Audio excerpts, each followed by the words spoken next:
Kunci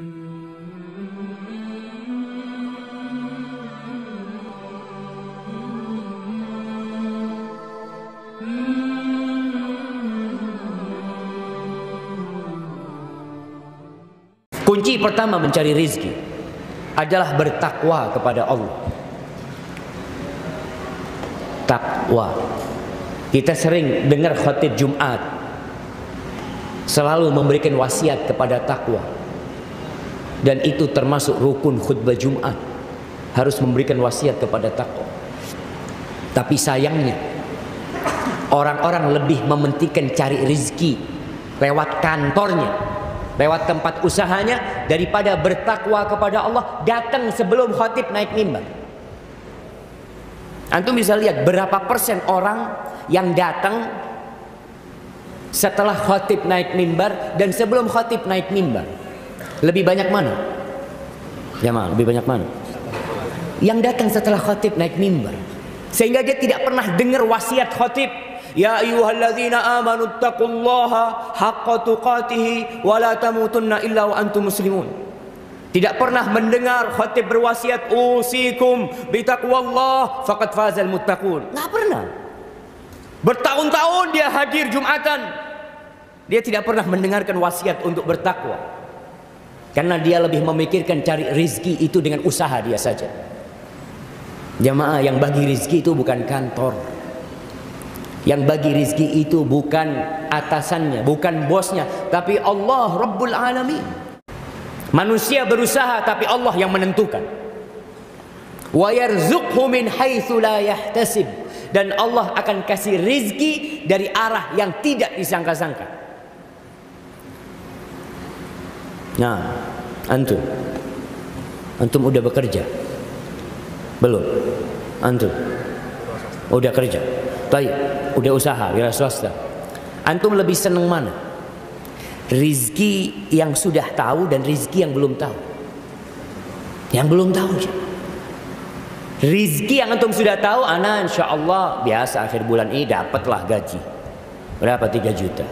Dia ketika dapat gaji itu biasa karena tiap bulan dapat. Tapi ini kalau orang bertakwa, rizkinya dari arah yang tidak disangka-sangka.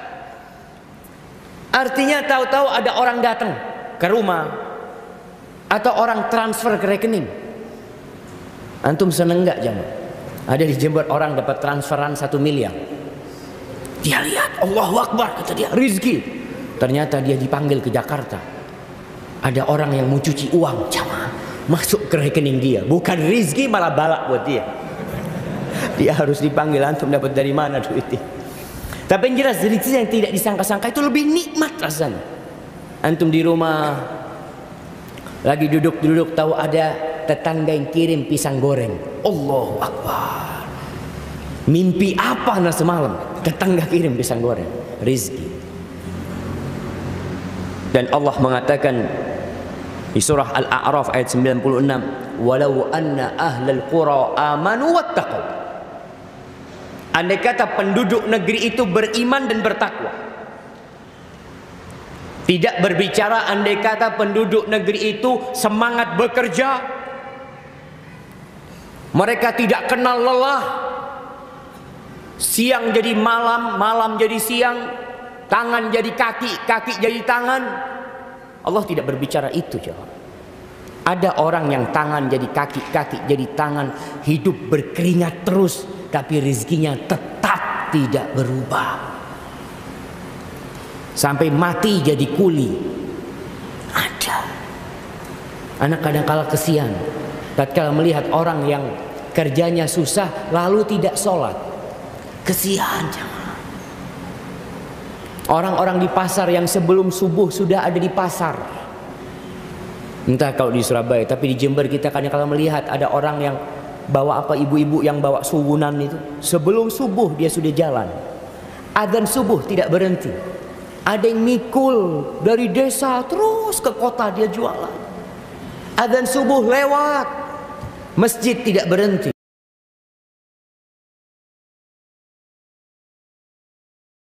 Penduduk negeri itu beriman dan bertakwa. Apa kata Allah? La fatahna alaihim barakat minas sama' wal ard. Allah akan bukakan pintu berkah dari langit dan bumi. Dan kalau kita lihat negeri kita ini, Masya Allah, berkah dari langit dan bumi jangan ditanya. Lempar tongkat tumbuh pohon. Di sebagian negeri tumbuh pohon jadi kayu. Itu banyak. Tapi kenapa penduduk negeri kita tidak bisa menikmati? Antum coba bertanya, ada apa dengan kita? Kita tidak beriman dan bertakwa. Kalau tadi disebutkan sholat subuh berjamaah di masjid, berapa banyak yang sholat? Antum bisa lihat sholat Jumat yang benar-benar wajib, mendengarkan khutbah yang termasuk bagian dari sholat Jumat, berapa banyak yang mendengarkan? Sebagian masih ngobrol ketika khutbah Jumat. Nggak ada takwa.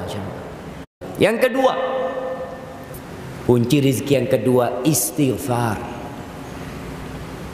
Bagaimanapun kita berusaha bertakwa, kita manusia, kita pasti berbuat dosa. Itu sudah menjadi kodrat manusia.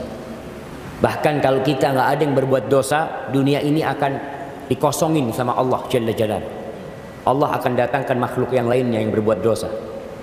Kata Rasul sallallahu alaihi wasallam, "Lau lam tudhnibu la dhahaballahu bikum." Andai kata kalian tidak berbuat dosa, Allah akan hilangkan kalian. Allah akan kosongkan bumi ini. Wala jaa biqaumin akharin yudhnibun fayastaghfiruna Allah fayaghfir lahum. Allah akan datangkan manusia-manusia yang lain, kaum yang berbeda, yang kemudian mereka berbuat dosa dan mereka beristighfar dan Allah mengampuni dosa-dosa mereka. Dan ternyata orang yang bertakwa itu ahli istighfar. Rasulullah sallallahu alaihi wasallam dalam sehari berapa kali istighfar? 100 jam. Kita berapa kali istighfar? Ustaz, ana mau istighfar, alhamdulillah hari ini ana nggak berbuat dosa, Ustaz. Subhanallah. Ini modelnya manusia sekarang. Sok suci, sok tidak punya dosa, istighfar. Makanya Allah ketika menyebutkan penghuni surga itu, apa kata Allah? Kanu qalilan minal laili ma yahja'un. Mereka kalau malam tidurnya sedikit. Itu penghuni surga. Ngapain tidurnya sedikit? Ngapain jamaah? Nonton bola. Ada orang-orang yang tidurnya sedikit berangkat ke kafe, karaoke, klub malam, di alun-alun. Anak kadang-kala bingung. Kadang-kala anak naik kereta yang jam 1 malam. Itu anak berangkat dari rumah, di alun-alun Jember itu banyak pemuda-pemudi cangkruan. Saya lihat, ya Allah, apa yang dicari mereka? Surga? Bukan tentunya. Masa cari surga di alun-alun? Kanu qalilan minal laili ma yahja'un wa bil ashar hum yastaghfirun. Di waktu sahur mereka beristighfar. Semakin iman bertambah, semakin banyak istighfar antum. Buktinya siapa? Nabi kita Muhammad sallallahu alaihi wasallam. Berkaitan dengan istighfar ini menjadi kunci rizki. Allah menyebutkan hal ini di surat Nuh. Bagaimana Nabi Nuh merangsang kaumnya. Orang itu ada yang perlu dirangsang dengan hadiah. Dikasih hadiah nggak bisa, dikasih hukuman. Model manusia seperti itu. Antara takut dan harap. Ada anak kita yang Masya Allah, kalau dikasih hadiah semangat belajar. Ada yang dikasih hadiah nggak semangat, tapi kalau dikasih pecut semangat belajar. Iya, manusia berbeda-beda. Sehingga kalau kita lihat Allah kadangkala merangsang manusia dengan surganya. Dikasih ini, ada surga. Terkadang Allah menyebutkan neraka, dan terkadang surga neraka selalu berdampingan. Allah menyebutnya. Nabi Nuh alaihissalam mengatakan kepada kaumnya, "Faqultu astaghfiru rabbakum innahu kana ghaffara." Aku katakan, ya Allah, kepada kaumku, mohonlah ampun kalian, bertobatlah kalian kepada Allah. Sesungguhnya Allah itu Maha Pengampun. Aku sudah sampaikan itu. Aku sebutkan kepada mereka tentang Engkau ya Allah, tentang kemuliaan-Mu, tentang asma-Mu, di antara asma'ullah al-husna al-ghaffar. Lalu aku katakan kepada mereka, yursilis samaa alaikum midrara. Tuh Allah akan kirimkan buat kalian hujan yang berkelanjutan, hujan yang bermanfaat buat kalian. Wa yumditkum bi amwal. Nih, banyak istighfar, Allah akan tambahin harta kalian. Wa banin, anak-anak kalian. Cukup itu belum? Wa yaj'al lakum jannatin wa yaj'al lakum anhara. Kalian ingin villa, kalian ingin punya rumah peristirahatan di taman yang ada sungainya di bawahnya, yang kalau buka jendela ngelihat sungai, masya Allah, Allah kasih. Apa kuncinya? Istighfar. Maka teman-teman yang cari kerja sana sini, kuliah 4 tahun, dapat ijazah, setiap hari kerjanya buka iklan kerja, lihat daftar dia, ditolak. Ada yang pendaftarnya 100, yang diterima cuma 5. Apa yang antum lakukan? Istighfar. Banyakin istighfar, terus istighfar. Kebanyakan kita itu cari lobby, nyogok. Syarat pertama takwa. Antum sudah nyogok, menyuap, ar-rashi wal murtashi, orang yang menyogok dan disogok di mana? Di neraka. Antum sudah mulai hidup antum cari rizki dengan beli tiket ke neraka. Orang tuh beli tiket ke neraka, cuma beli, nggak ada yang gratis ke neraka. Antum lihat, orang keluarkan duit untuk masuk neraka. Mereka berzina, minum khamar, judi, keluar duit dia. Untuk kemana? Untuk ke surga lah. Maka ingat, mulai awal hidup antum mencari rezeki buat anak-anak nih, yang baru lulus kuliah, yang kebingungan nanti mau kerja di mana. Karena kita lihat ada orang yang nggak pernah kuliah tapi rezekinya masya Allah, Ustaz. Ada yang lulus SD masya Allah, ada yang nggak bisa baca dan nulis, lebih kaya daripada yang profesor, doktor, ahli ekonomi. Akhirnya ahli ekonomi ini jadi pekerja buat orang yang tidak lulus SD. Untuk supaya tahu bahwa rezeki itu tidak ada kaitannya dengan ijazah, nggak ada kaitannya sama ijazah. Ya belajar untuk cari rezeki silahkan, tapi ingat kunci rezeki yang Allah telah bukakan buat kita jangan dilupakan. Kemudian yang ketiga, doa. Istighfar itu doa minta ampun, belum doa minta rezeki. Yang ketiga doa minta rezeki. Di antara doa yang diajarkan oleh Nabi alaihi salatu wassalam, ana sering menyampaikan, kalau mau tidur jangan ingat dunia, ingat apa? Mati. Doanya orang yang mau tidur apa? Bismillahirrahmanirrahim, amutu wa ahya, mati dan hidup. Tapi ternyata tadi malam ana baca doa ini, Nabi SAW mengajarkan kepada kita doa ingat hutang sebelum tidur. Kenapa? Karena kalau antum mati ninggalkan hutang, nggak selesai urusan antum, nggak selesai. Maka antum perlu ingat hutang. Kalau perlu tulis wasiat.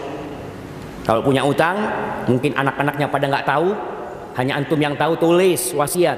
Bapak punya utang sama fulan, bapak punya utang sama fulan. Kenapa? Karena orang yang mati syahid semua dosanya diampuni kecuali hutang. Ini berkaitan dengan kematian. An Suhail mengatakan kana Abu Saleh ya'muruna. Abu Saleh ini nyuruh kita kalau kita mau tidur agar kita miring ke kanan kemudian baca doa. Apa doanya? Allahumma rabbas samawati wa rabbal ardi wa rabbal arsyil azim. Ya Allah, Rabb pemilik langit yang 7 lapis, pemilik bumi, pemilik arsy yang besar, wa rabba kulli syai. Engkau Rabbnya segala sesuatu. Faliqal habbi wan nawa. Engkau yang membelah biji. Kita lihat beras itu atau jagung itu atau apa saja terbelah kemudian muncul. Antum kalau ngelihat biji apa? Biji durian. Dia tidak akan tumbuh kecuali terbelah dahulu. Siapa yang membuat dia terbelah? Allah, faliqal habbi wan nawa. Nawa itu kurma. Antum kalau lihat kurma itu keras. Beda sama biji rambutan. Masih bisa digoreng biji rambutan. Tapi biji kurma itu keras. Allah yang membelahnya kemudian muncul tunas. Faliqal habbi wan nawa wa munzilat Taurat wal Injil wal Furqan. Engkau yang menurunkan Taurat, yang menurunkan Injil dan menurunkan Al-Furqan, yakni Al-Quranul Karim. Lalu dia mengatakan, a'udzubika min syarri kulli syai. Anta akhidun binasiyatihi. Aku berlindung kepadamu dari kejahatan segala sesuatu yang engkau yang memegang ubun-ubunnya dia. Allahumma antal awal falaysa qablaka syai. Wa antal akhir falaysa ba'daka syai. Allah, engkaulah yang awal, tidak ada yang sebelummu. Engkaulah akhir yang tidak ada sesudahmu. Wa anta zahir falaysa fawqaka syai. Engkau yang zahir, tidak ada yang di atasmu sesuatu pun. Wa antal batin falaysa dunaka syai. Engkaulah al-batin yang di bawahmu tidak ada sesuatu pun. Lalu apa isi doanya? Ini tawassul jemaah. Tawassul dengan nama Allah dan sifatnya. Setelah itu doanya, iqdi annad dain wa aghnina minal faqr. Ya Allah, bayarin utang kami ya Allah. Lunasi utang hamba ya Allah. Dan berikan kepada kami karuniamu supaya kami jauh dari kefakiran. Minta sama Allah. Lalu silahkan antum tidur. Disebutkan bahwa Abu Hurairah meriwayatkan hadis ini secara marfu kepada Nabi SAW. Iqdi annad dain wa aghnina minal faqr. Doa. Hari esok ya sudah terserah Allah. Yang penting kita sudah memohon dan berdoa. Kemudian tiap pagi Nabi berdoa, Allahumma inni as'aluka ilman nafi'an wa rizqan thayyiban wa amalan mutaqabbala. Tiap pagi beliau berdoa. Kita kadang-kala lupa baca doa itu. Sebelum matahari terbit antum baca doa. Minta ilmu yang bermanfaat. Bukan sembarang ilmu. Yang kedua, minta rizki yang baik, bukan sembarang rizki. Kita nggak mau dapat rizki yang haram. Yang ketiga, minta amalan yang diterima oleh Allah Jalla Jalaluhu. Karena ada orang yang makan haram, doanya nggak dikabulkan. Bertahun-tahun dia berdoa, kok nggak dikabulkan Ustaz? Lihat, mungkin ada yang haram yang antum makan. Kemudian yang keempat, tasbih, bertasbih, membaca subhanallahi wa bihamdih atau subhanallah subhanallah. Rasulullah sallallahu alaihi wasallam dalam hadis yang diriwayatkan oleh Imam Al-Hakim dan disahihkan oleh Syekh Albani, beliau mengatakan inna nabiyallah Nuhan sallallahu alaihi wa ala nabiyina wasallam. Sesungguhnya Nabi Nuh alaihissalam ketika ajal datang menjemput beliau, qala libnihi, Nabi Nuh berpesan kepada anak-anaknya, inni qasun alaikal wasiyah, aku akan beri cerita kepadamu sebuah wasiat. Amuruka bithnatain wa anhaka anithnatain. Dia mengatakan, aku menyuruhmu dengan dua perkara dan aku melarangmu dengan dua perkara. Apa perintah pertama? Amuraka bila ilaha illallah. Aku perintahkan kepadamu dengan la ilaha illallah. Jaga la ilaha illallah. Ucapkan dan amalkan konsekuensi dari la ilaha illallah. Siapa yang tidak bisa mengucapkan la ilaha illallah? Burung beo kalau diajarin la ilaha illallah bisa. Burung kakak tua kalau diajarin la ilaha illallah bisa.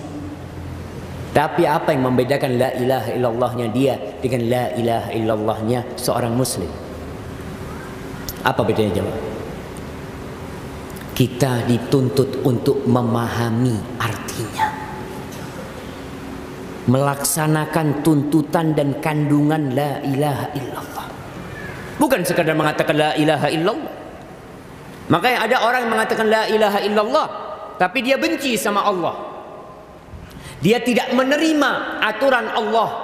Dia tidak tunduk dengan la ilaha illallah. Berarti bohong antum mengatakan. Orang-orang munafikin, Masya Allah, apakah mereka tidak mengatakan la ilaha illallah? Mereka bersalaman dengan Nabi, tangannya menyentuh tangan Rasulullah sallallahu alaihi wasallam.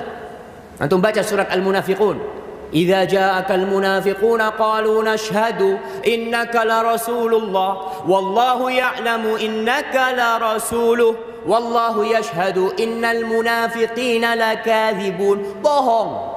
Syahadatnya bohong. La ilaha illallahnya bohong, dusta. Maka ketahui, mengucapkan la ilaha illallah itu mudah, tapi konsekuensi dari la ilaha illallah itu yang dituntut. Antum tahu dokter itu ada sumpahnya, pejabat negara itu ada sumpahnya. Bahkan kita lihat disumpah dengan Quran. Apakah omongan mereka itu benar atau bohong? Nanti dilihat di amalannya. Bagaimana seorang hakim MK yang akhirnya berkhianat? Ajib, ketuanya berkhianat. Mana sumpah? Itulah yang kita katakan, kalau ngomong semuanya bisa. Nabi Nuh ketika mengatakan kepada anaknya, aku perintahkan kepadamu dengan la ilaha illallah, apakah anaknya tidak mengatakan la ilaha illallah? Anaknya mengatakan. Tapi perintah ini dalam maksudnya, bukan hanya ucapan di lisan. Aku perintahkan dengan la ilaha illallah, fa innas samawat sab, sesungguhnya langit yang 7 lapis, wal aradhin sab, dan bumi yang 7 lapis, law wudi'at fi kiffah, kalau ditaruh di daun timbangan yang satu. Langit yang 7 lapis dengan bumi semuanya ditaruh di daun timbangan, dan la ilaha illallah ditaruh di daun timbangan yang satunya, malat bihinna la ilaha illallah. Tentunya la ilaha illallah akan lebih berat dari sana. Kemudian yang terakhir, sudah jemaah, dari kisah Nabi Adam ini, karena kita masih banyak ini yang perlu kita bahas. Pesan Nabi Adam kepada putranya mengatakan wa subhanallah wa bihamdi, dan ucapkan subhanallah wa bihamdi, fa innaha salatu kulli syai. Sesungguhnya subhanallah wa bihamdi itu salatnya segala sesuatu. Salatnya binatang-binatang, salatnya pepohonan. Karena kita tahu yusabbihu lahu ma fis samawati wa ma fil ardh. Bertasbih kepada Allah yang di langit dan di bumi. Segala sesuatu bertasbih. Sampai kerikil pun bertasbih. Salat mereka. Maka Nabi Adam mengatakan bahwa subhanallah wa bihamdih itu salatnya segala sesuatu. Nabi SAW pernah memegang kerikil, dan para sahabat mendengar tasbih dari kerikil tersebut.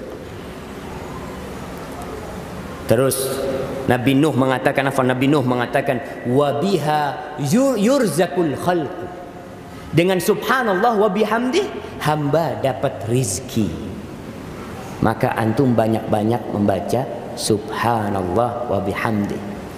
Para ulama menyingkap, kenapa kok subhanallah wa bihamdih bisa membuka rizki? Dengan 2 hal. Yang pertama, dengan subhanallah, yaitu menyucikan Allah dari segala kekurangan. Yang di situ ada unsur menetapkan kalau Allah Ar-Razzaq, Allah yang memberi rizki. Karena kita lihat ada orang-orang yang cari rizki di tempat pesugihan. Ada. Dia tidak menyucikan Allah, meyakini ada dewa dan dewi yang bisa memberikan rizki kepada dia, penunggu-penunggu. Maka seorang yang mengatakan subhanallah, sekali lagi itu bukan hanya ucapan di lisan, tapi keyakinan kalau Allah itu suci dari segala kekurangan.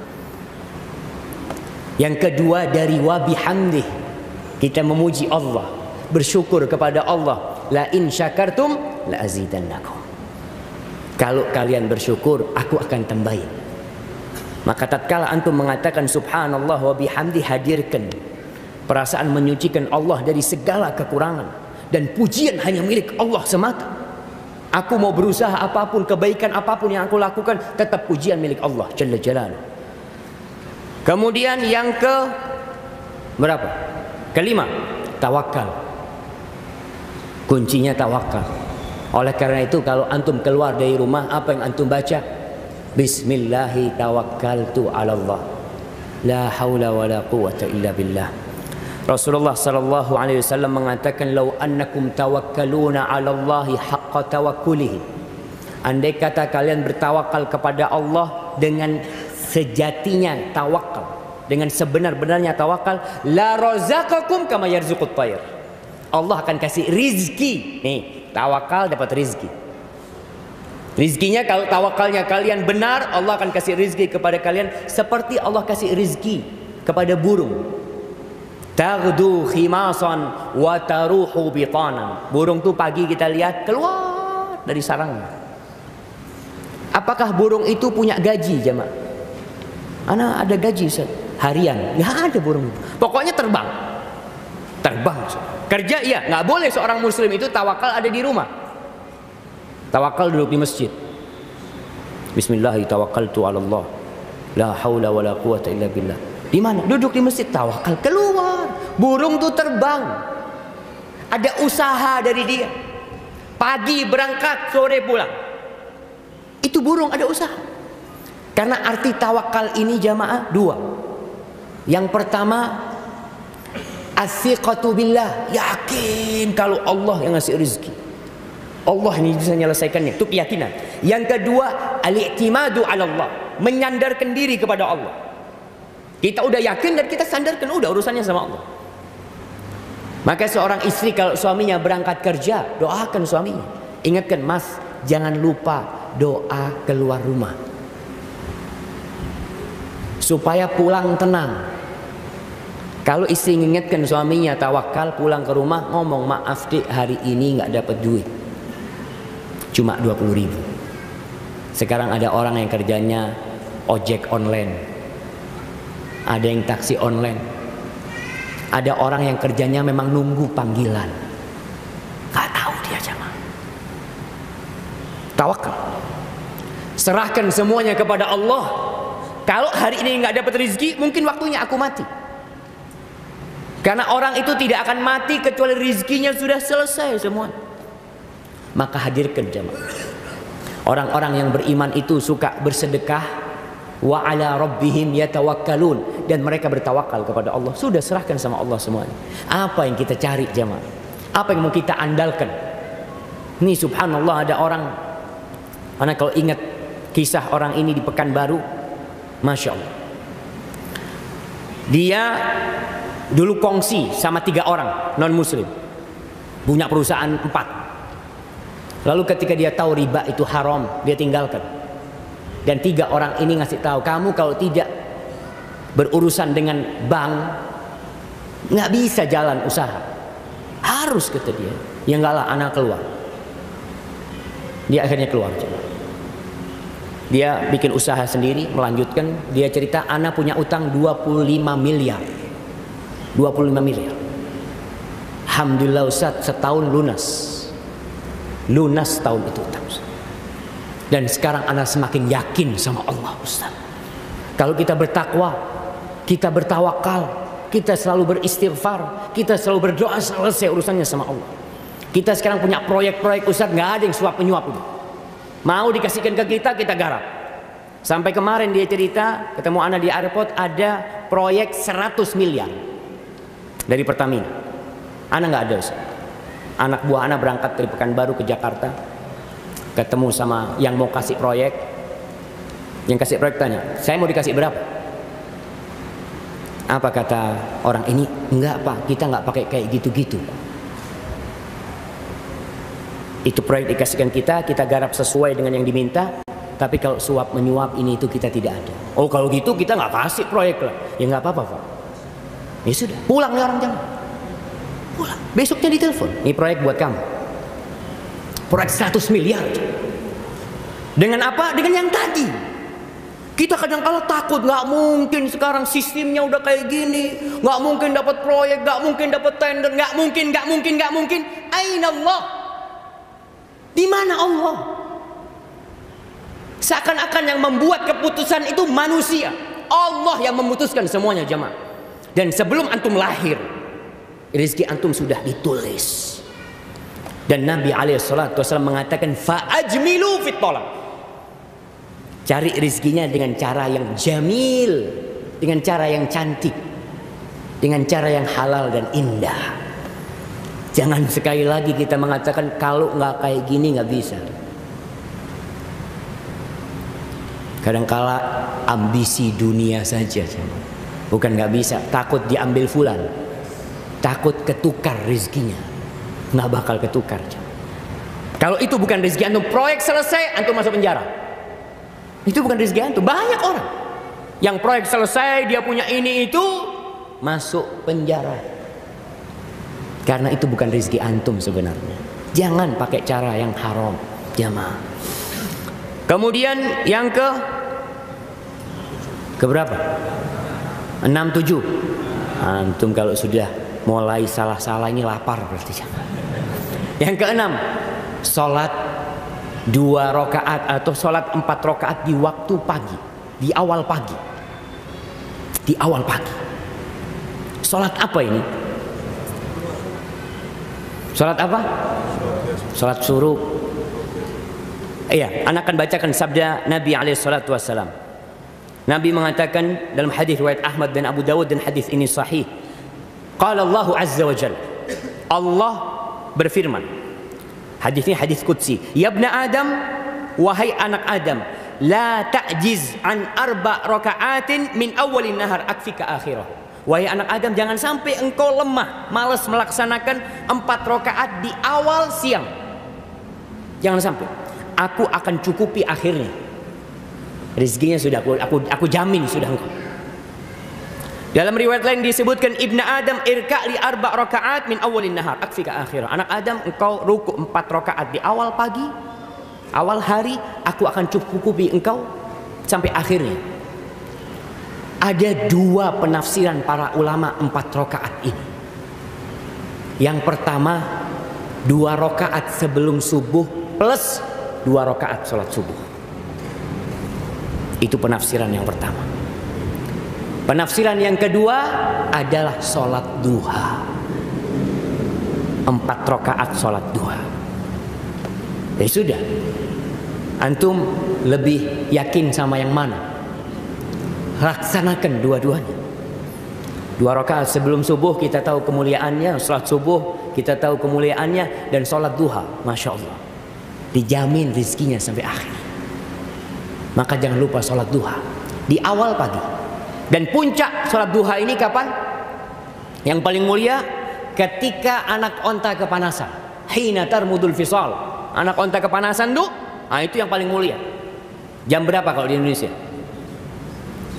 Jam 9, jam 10. Orang lagi rame-ramenya tokonya ya. Lagi tegang-tegangnya. Makanya sholat itu disebut dengan sholatul awwabin. Sholatnya orang-orang yang balik kepada Allah. Karena tatkala sibuk dunia, dia balik sama Allah. Dia balik. Karena dia tahu ini semua Allah yang kasih. Ada orang yang takut jemaah, mau balik sama Allah. Kita usahakan. Usahakan sholat duha ini supaya rezekinya lancar. Yang ke-7, menikah. Menikah. Gimana? Benar jemaah. Menikah. Jadi Allah Jalla Jalla berfirman di surat Nur ayat 32, wa ankihul ayama minkum was-salihina min ibadikum wa imaikum in yakunu fuqara yughnihimullah min fadli wallahu wasi'un alim. Kata Allah, nikahkan tuh orang-orang yang jomblo. Al-ayama itu jam'u ayyin, artinya orang yang tidak punya pasangan.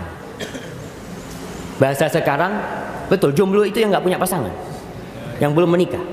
Nikahkan mereka. Siapa aja dari keluarga kalian, baik perempuan, laki-laki yang belum punya pasangan, nikahkan. Wassolihin, dan yang soleh-soleh dari hamba laki-laki kalian atau budak-budak perempuan kalian. Lalu Allah mengatakan, memberikan catatan, iyakunu fuqara yughnihimullah min fadli. Kalau mereka fakir, siapa yang akan kasih rezeki? Allah. Allah yang akan cukupin. Makanya antum jangan takut nih ibu-ibu, kalau ada yang melamar putrinya orang yang mungkin ekonominya tidak stabil. Jangan takut. Kenapa? Kalau dia orang soleh, Allah akan cukupi rizki. Ada sebagian yang lebih percaya dengan kekayaan menantunya. Ini ada jamaah, orang yang menikah karena melihat kekayaan menantunya, menantunya bangkrut, minta cerai. Karena dia menikah untuk harta. Niatkan lillahi ta'ala. Kalau miskin, Allah yang akan mencukupinya. Dan Nabi SAW dalam hadis yang diriwayatkan Abu Hurairah radhiyallahu anhu, Nabi mengatakan, salasatun haqqun 'ala Allahi aunuhum. Ada 3 orang yang Allah pasti membantu mereka. 3 orang. Yang pertama, al-mujahid fi sabilillah, orang yang berjihad di jalan Allah. Yang kedua, al-mukatib alladhi yuridul ada, budak yang ingin membebaskan dirinya, yang bayar, yang membeli dirinya sendiri. Yang ketiga, wan nakih alladhi yuridul afaf, seorang yang menikah untuk menjaga kehormatan dirinya. Jadi antum kalau niat nikah untuk menjaga kehormatan dirinya, lalu antum nggak punya uang, nggak punya duit, datang sudah bismillah. Datang, cari mertua yang soleh, cari calon istri yang soleha juga. Bukan kecantikan, karena banyak kita lebih memilih kecantikan daripada kesolehan. Kesolehan itu nanti lah Ustaz, insya Allah bisa diperbaiki Ustaz. Tapi kalau wajah ini nggak bisa diperbaiki Ustaz. Wajah itu yang bisa rusak. Betul. Kalau antum menikah karena tubuhnya yang semampai, bisa rusak tuh tubuhnya. Wajahnya bisa rusak. Tapi kalau antum menikah karena kesolehannya, untuk menjaga kehormatan diri antum, Allah cukupi antum. Allah jamin antum. Ada garansi, ada asuransi dari Allah. Kenapa kita kemudian tidak memilih yang ada garansi? Maka ingat, menikah bagi anak-anak yang ingin rezekinya lancar, yang mungkin cari kerjaan sana kerjaan sini nggak dapat, ya sudah. Melamar kerja nggak dapat, melamar akhwat. Bismillah. Kalau diterima, kalau nggak diterima ya sabar. Nah, kemudian yang ke-8, anak, bikin anak. Antum lihat, ya Allah kok susah rezekinya. Sebagian orang itu mau punya anak lagi, bingung karena dilihat penghasilannya kurang. Ustaz, nih buat anak 2 aja, ya Allah Ustaz, sudah hemat banget Ustaz. Masa mau nambah anak lagi? Masya Allah. Yang ngasih rezeki itu bapaknya apa Tuhannya? Allah yang kasih rezeki. Jadi kalau antum yang ngasih rezeki, antum perlu perhitungan. Antum hitung tuh. Iya, anak rezekinya, anak gajinya 30 atau 3 juta. Anak 1 sekian, anak 2 sekian, anak 3 habis. Antum nggak bisa punya anak lagi kalau antum yang kasih rezeki, tapi bukan antum yang kasih rezeki. Allah mengatakan di surat Al-Isra ayat 31. Allah mengatakan, wala taqtulu auladakum khasyata imlaq. Jangan kalian membunuh anak-anak kalian karena takut fakir, takut bangkrut, takut nggak cukup hartanya. Apa kata Allah? Nahnu narzuquhum wa iyyakum. Kami, kata Allah, yang ngasih rezeki sama anak-anak kalian, bukan kalian. Kalian pun kami yang ngasih rezeki. Maka jangan sampai orang takut punya anak karena masalah ekonomi. Kalau masalahnya enggak Ustaz, kita ngatur kelahiran karena disebabkan ya ibunya kesian Ustaz nggak punya pembantu di rumah ini itu, fadhol. Tapi kalau masalah ekonomi jangan. Karena Allah yang jamin, bukan antum jamaah. Kemudian yang ke-9, silaturahim. Silaturahim. Ini yang kadang-kala di masa manusia yang sibuk cari harta, kita itu lupa sama silaturahim. Waktu kita lebih untuk pekerjaan karena ini fulus. Fulus ini Ustaz. Kita lebih memilih apa kalau di luar jam kerja itu? Bukan, kerja nambah di luar jam kerja. Overtime. Bahasa Inggris itu jamaah. Bahasa Indonesianya lembur, Masya Allah. Lembur, bismillah. Siap, Masya Allah. 5 menit lagi jamaah. Sampai mana ya Allah? Lembur. Orang tuh kadang-kala milih lembur untuk dapat tambahan gaji daripada silaturahim. Antum sekarang dirubah. Waktu lemburnya itu, ini lembur nih, kamu mau lembur sekian? Enggak. lembur saya mau silaturahim. Kenapa? Karena silaturahim saya itu lembur buat saya. Ada tambahan rezeki lebih besar daripada yang dikasih sama bapak. Rasul sallallahu alaihi wasallam mengatakan, "Man ahabba an yubsata lahu fi rizqihi wa yunsa'a lahu fi athari falyasil rahim." Barang siapa yang ingin rizkinya diluaskan, dibentangkan, dan umurnya ditambahkan, waktunya diberkahi, masa hidupnya ditambahin, apa yang harus dilakukan? Silaturahim. Jadi antum kalau dilihat rizkinya mulai sempit, lembur-lembur tinggalkan, ganti lemburnya silaturahim. Ingat, silaturahim itu bukan ke rumah sohib, bukan ke rumah teman, bukan ke rumah tetangga, bukan di rumah partner kerja, bukan. Itu namanya ziarah. Betul. Jadi kalau antum datang ke rumah sohib, antum disebut penziarah, bukan disebut silaturahim. Silaturahim itu silah menyambung rahim yang ada rahimnya, artinya hubungan kerabat. Dan silaturahim itu bukan maknanya berkunjung, bukan. Maknanya menyambung bisa dengan uang, menyambung bisa dengan telepon, menyambung bisa dengan membantu, memberikan santunan, menyambung bisa dengan berkunjung, atau apa saja. Kemudian yang terakhir, alhamdulillah, yang ke-10, sedekah. Ternyata sedekah itu pintu rizki. Antum kalau punya duit 10 juta, sedekah 1 juta bukan berkurang duit antum. Ini tambahan dari Allah. Allah mengatakan, in tuqridullaha qardan hasanan yudha'ifhu lakum wa yaghfir lakum. Kalau kalian ngutangin Allah, kita tuh kalau ada investasi, orang taruh sini duitnya Pak, 100 juta dapat tiap bulan 30 juta. Kira-kira banyak nggak yang investasi? Ngantri jamaah sampai OJK itu kewalahan mendapati investasi bodong kayak gini, tapi orang suka. Kita bingung, Ustaz. Kita udah kasih tahu investasi kayak gitu itu bohong semuanya, tapi orang tetap berambisi. Karena kok bisa bohong? Saya dapat terbukti bulan pertama dapat 30 juta, bulan kedua 30 juta, bulan ketiga 100 juta hilang. Itu yang terjadi. Nih Allah nawarin investasi, utangin duit kalian kasih Allah. Apa yang terjadi? Yudha'ifhu lakum. Allah lipat gandakan, bukan persentase, bukan. Kalau persentase kan 50%, ini dilipat gandakan. Antum kasih 10 juta, kita kasih 20 juta. Kita lipat gandakan jadi 700 kali lipat. Itu janji Allah. Ditambah lagi diampuni dosa-dosa. Maka antum setiap saat lah, setiap pagi antum sedekah, keluarkan duit, bismillah. Berangkat kerja, sebelumnya udah berdoa, sebelum subuh sudah istighfar, sudah sholat 2 rakaat sebelum subuh, sholat subuh, keluar rumah baca doa tawakal sama Allah Jalla Jalaluh. Kemudian setelah itu berbagi, antum sedekah sama orang. Pulang dari kerja silaturahim, datang ke rumah ayahnya bawa tahu goreng, bawa apa, ayah gimana kabarnya ayah, kepada keponakannya, kepada kakaknya, adiknya. Insya Allah rizki antum diluaskan sama Allah. Selain kita tetap berusaha. Hadza wallahu a'lam bishawab, itu yang bisa kita kaji pada kesempatan kali